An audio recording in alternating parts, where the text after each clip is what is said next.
ఓడిపోవటానికి రెడ్డి సామాజిక వర్గం కూడా వైఎస్ఆర్ కాంగ్రెస్ పార్టీకి సపోర్ట్ చేయలేదనేటటువంటి విషయాన్ని గమనించాలా.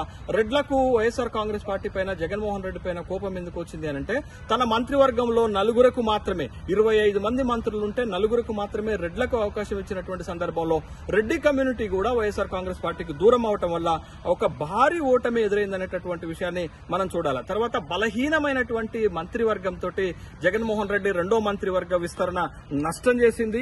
వాలంటీర్ వ్యవస్థ కూడా నష్టం చేసింది. ఎన్నికల సమయంలో వాలంటీర్ వ్యవస్థ పైన ఎన్నికల కమిషన్ ఆంక్షలు పెట్టడం కూడా వైఎస్ఆర్ కాంగ్రెస్ పార్టీకి తీవ్రమైనటువంటి నష్టం చేసింది.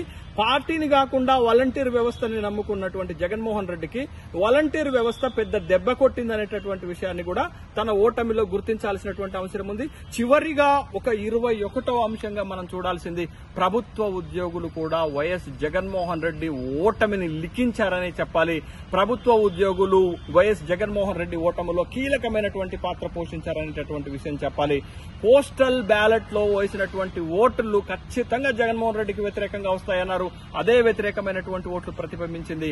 జగన్మోహన్ రెడ్డికి ముఖ్యంగా ప్రభుత్వ ఉద్యోగులు వ్యతిరేకంగా ఓటు వేయడానికి కారణం ఏంటి అనంటే జగన్మోహన్ రెడ్డి ప్రభుత్వ ఉద్యోగులను వేధించారు అనేటటువంటి ఒక అభిప్రాయం ఏర్పడింది. ముఖ్యంగా టీచర్ కమ్యూనిటీలో ఏర్పడినటువంటి అభిప్రాయం ఏంటి అనంటే టీచర్స్ ప్రతిరోజు స్కూల్ కు వెళ్లాలి. స్కూల్ కు వెళ్లిన తర్వాత క్లాస్ రూమ్ లో ఉండి ఫేషియల్ రికగ్నైజేషన్ గా ఫోటో తీసి అప్లోడ్ చేయాలనేటటువంటిది అదొక ఇబ్బందికరంగా వాళ్ళు ఫీల్ అయ్యారు. తర్వాత నాడు నేడు కార్యక్రమం కింద స్కూల్స్ లో చేపట్టేటటువంటి కార్యక్రమాలకు ఒక అకౌంటబిలిటీని టీచర్స్ కి ఇవ్వటం వల్ల వాళ్ళు ఇబ్బంది పడినటువంటి సందర్భం ఉంది. తర్వాత 1వ తారీఖు నాడు మాకు జీతాలు ఇవ్వలేదనేటటువంటి ఒక అభిప్రాయం కూడా వాళ్ళలో వ్యక్తమైంది. అయితే ఇక్కడ మనం గమనించాల్సింది ఏంటంటే గత ఎన్నికల ప్రచారంలో జగన్మోహన్ రెడ్డి వాళ్ళకి సిపిఎస్ స్థానంలో ఓల్డ్ పెన్షన్ స్కీమ్ ను అప్లై చేస్తానన్నాడు. కానీ దాన్ని అప్లై చేయకుండా గ్యారంటీ పెన్షన్ స్కీమ్ తీసుకొస్తానని చెప్పాడు. కానీ ఆ అసంతృప్తి చెందినటువంటి ఉద్యోగులు ఓల్డ్ పెన్షన్ స్కీమ్ ఇవ్వనందుకు జగన్మోహన్ రెడ్డికి వ్యతిరేకంగా ఓటు వేశారనేటటువంటి విషయం కనపడుతుంది. కాబట్టి జగన్మోహన్ రెడ్డి ఓటమిలో ఉద్యోగస్తుల పాత్ర కూడా చాలా కీలకమైందనే విషయాన్ని అయితే ఒక చంద్రబాబు నాయుడే ఓపీఎస్ ఓల్డ్ పెన్షన్ స్కీమ్ తీసేసి కాంట్రిబ్యూటరీ పెన్షన్ స్కీమ్ తీసుకొచ్చాడు. మరి ఇప్పుడు చంద్రబాబు నాయుడు ముఖ్యమంత్రి అవుతున్నారు కాబట్టి మరి ఉద్యోగులకు ఓల్డ్ పెన్షన్ స్కీమ్ ఇస్తారా, దాన్ని ఉద్యోగులు సాధించుకుంటారనేటటువంటి ఒక ప్రశ్నలు తలెత్తుతున్నాయి.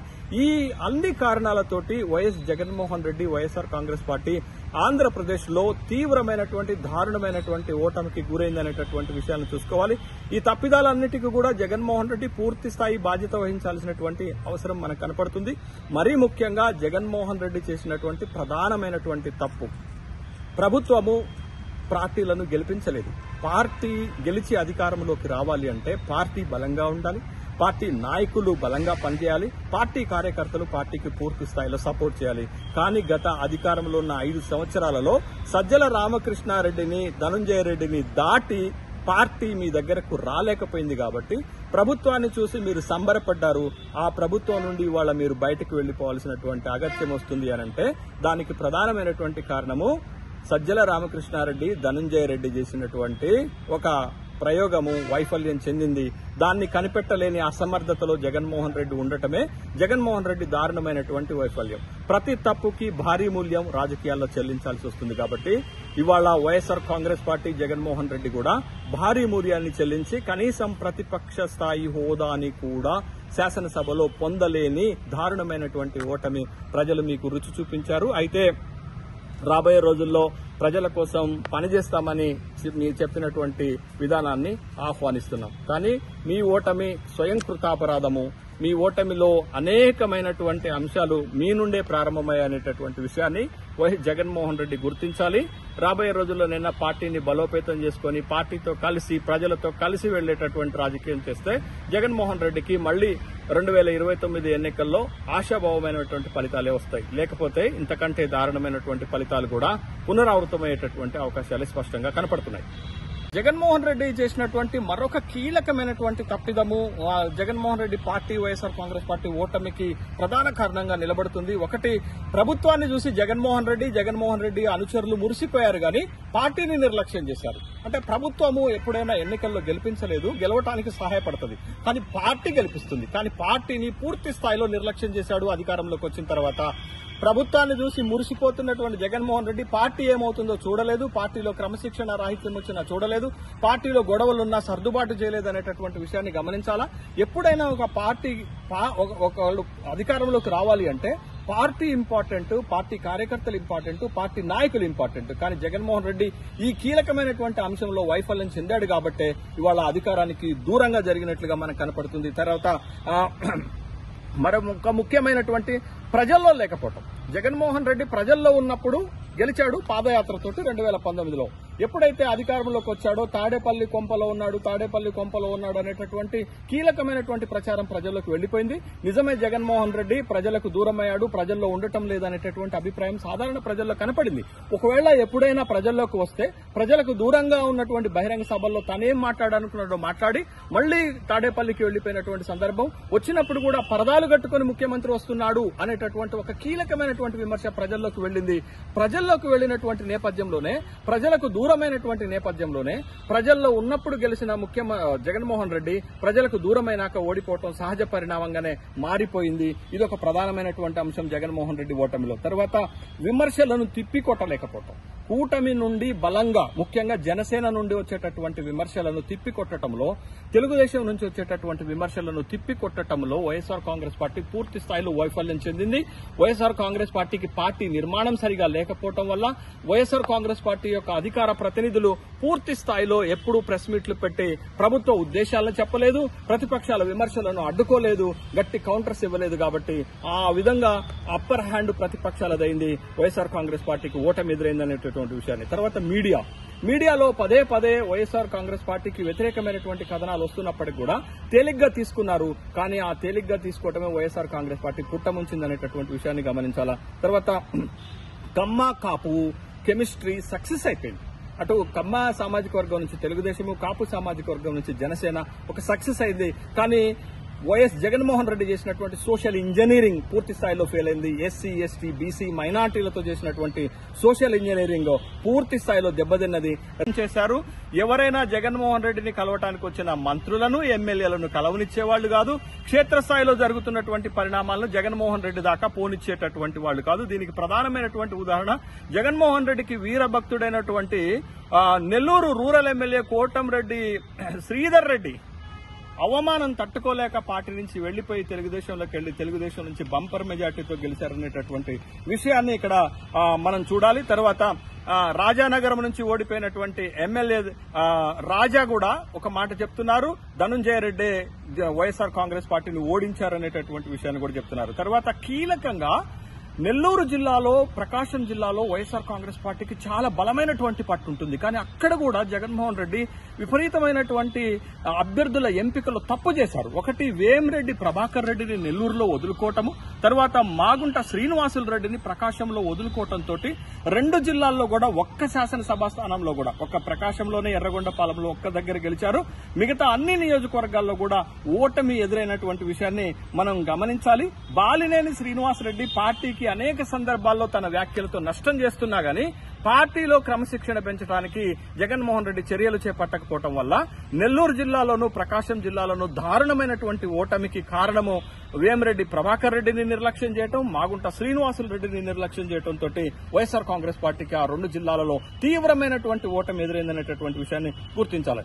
ఆ ప్రాంతానికి సంబంధించినటువంటి ఏరియాలలో కూడా వైఎస్ఆర్ కాంగ్రెస్ పార్టీ దారుణమైనటువంటి వైఫల్యాలే చెందింది. అక్కడ కూడా సీట్లు, శాసనసభ స్థానాలను గెలవలేకపోయారు. తర్వాత అభివృద్ధి లేదు అని కూటమి చేసినటువంటి ప్రచారం ప్రజల్లోకి బాగా వెళ్లిపోయింది. కేవలం జగన్మోహన్ రెడ్డి బటన్ నొక్కి సంక్షేమం కోసమే పాకులాడాడు తప్ప రాష్ట్ర అభివృద్ధి లేదు, రాష్ట్ర అభివృద్ధిని మర్చిపోయారు, రాష్ట్ర అభివృద్ధి కుంటుపడింది అనేటటువంటి ప్రచారాన్ని ప్రజలు నమ్మారు. కాబట్టే వైఎస్ఆర్ కాంగ్రెస్ పార్టీకి ఈ స్థాయిలో ఒక డిజాస్టర్ ఓటమి ఎదురైందనేటటువంటి విషయాన్ని గమనించాలి. కొత్త పరిశ్రమలు రాలేదు అనే ప్రచారాన్ని ప్రజలు నమ్మారు. ఉన్న పరిశ్రమలు రాష్ట్రం నుంచి వెళ్లిపోయాయని చేసినటువంటి ప్రచారాన్ని కూడా నమ్మారు. ఆ ప్రచారాన్ని అడ్డుకోవటంలో వైఎస్ఆర్ కాంగ్రెస్ పార్టీ ఎక్కడా కూడా సక్సెస్ అయినట్టుగా లేదు. అటు ప్రభుత్వ పరంగా గానీ, ఇటు పార్టీ పరంగా గానీ ప్రతిపక్షాలు చేస్తున్నటువంటి విమర్శలను తిప్పికొట్టడంలో వైఎస్ఆర్ కాంగ్రెస్ పార్టీ పూర్తిగా వైఫల్యం చెందింది. వైఎస్ఆర్ కాంగ్రెస్ పార్టీ చెందినటువంటి అధికార ప్రతినిధులు ఈ ప్రచారాన్ని అడ్డుకోవటంలో పూర్తిగా వైఫల్యం చెందారు. ప్రభుత్వానికి ఉన్నటువంటి తట్టెడు మంది సలహాదారులు కూడా ఈ ప్రచారాన్ని అడ్డుకోలేకపోయారనేటటువంటి విషయాన్ని గమనించాలి. అభివృద్ధి లేదు అనేటటువంటి అంశం కూడా వైఎస్ఆర్ కాంగ్రెస్ పార్టీ వైఫల్యంలో, ఓటమిలో తీవ్రమైనటువంటి అంశంగానే మనం పరిగణించాలి. తర్వాత ఉద్యోగాలు ఇవ్వలేదు. వైఎస్ఆర్ కాంగ్రెస్ పార్టీ, జగన్మోహన్ రెడ్డి ప్రభుత్వము అధికారంలోకి వచ్చిన తర్వాత ఉద్యోగాలు ఇవ్వలేదనేటటువంటి ప్రచారాన్ని కూడా, ముఖ్యంగా యువతలో ఈ ప్రచారం రావడం వల్ల యువత మొత్తం కూడా వైఎస్ఆర్ కాంగ్రెస్ పార్టీకి వ్యతిరేకంగా ఓట్లు వేశారనేటటువంటి విషయాన్ని గమనించాలి. డిఎస్సీ లాంటి ఒక మాసివ్ రిక్రూట్మెంట్ ను కూడా వైఎస్ఆర్ కాంగ్రెస్ ప్రభుత్వం చేపట్టకపోవడం వల్ల ఆ విధమైనటువంటి అభిప్రాయం యువకుల్లో ఏర్పడింది.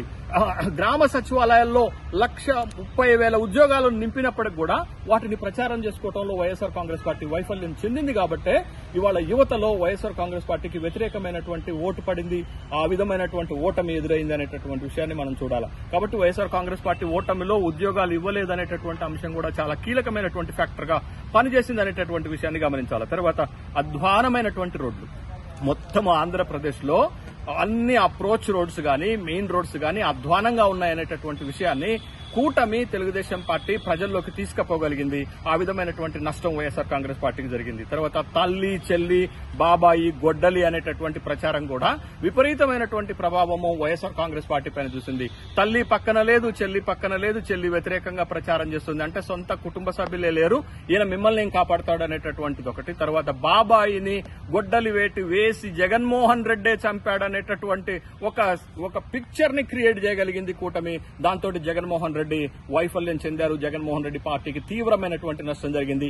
ఈ ప్రచారాన్ని అడ్డుకోవటంలో కూడా వైఎస్ఆర్ కాంగ్రెస్ పార్టీ పూర్తిగా వైఫల్యం చెందటం వల్లనే ఇవాళ దారుణమైనటువంటి ఓటమి వైఎస్ఆర్ కాంగ్రెస్ పార్టీకి ఎదురైంది. తర్వాత పేదలకి, పెత్తందారులకు జరుగుతున్నటువంటి పోటీ అని జగన్మోహన్ రెడ్డి తీసుకొచ్చినటువంటి నినాదం నిలబడలేదు. ఎందుకంటే చరిత్ర చూస్తే పెత్తందారులే గెలుస్తారు, పేదలు గెలవరు అనేటటువంటి విషయం. నా ఎస్సీ, నా బీసీ, నా ఎస్టీ, నా మైనార్టీలు వాళ్ళెవ్వరు కూడా నువ్వు ఓన్ చేసుకున్నట్టుగా వాళ్ళు నిన్ను ఓన్ చేసుకోలేదు. కాబట్టి ఈ నినాదము రివర్స్ టెండరింగ్ లెక్క, రివర్స్ బూమరాంగ్ అయింది. అది వైఎస్ఆర్ కాంగ్రెస్ పార్టీ ఓటమికి కారణమైందనేటటువంటి విషయాన్ని గమనించాలి. తర్వాత 105 నియోజకవర్గాల్లో ఇష్టారీతిగా ఐప్యాక్ సూచనల మేరకు అభ్యర్థులను ఇటు మార్చి ఒక గందరగోళాన్ని జగన్మోహన్ రెడ్డి క్రియేట్ చేశారు. ఎంత గందరగోళం అంటే, రాజాము నుండి 2 సార్లు ఎమ్మెల్యేగా గెలిచినటువంటి కంబాల జోగుల్ని తీసుకొచ్చి పాయకరావుపేట నియోజకవర్గంలో నిలబెడితే వంగలపూడి అనిత మీద దారుణమైనటువంటి ఓటమి చెందాడు. అంటే సంబంధం లేని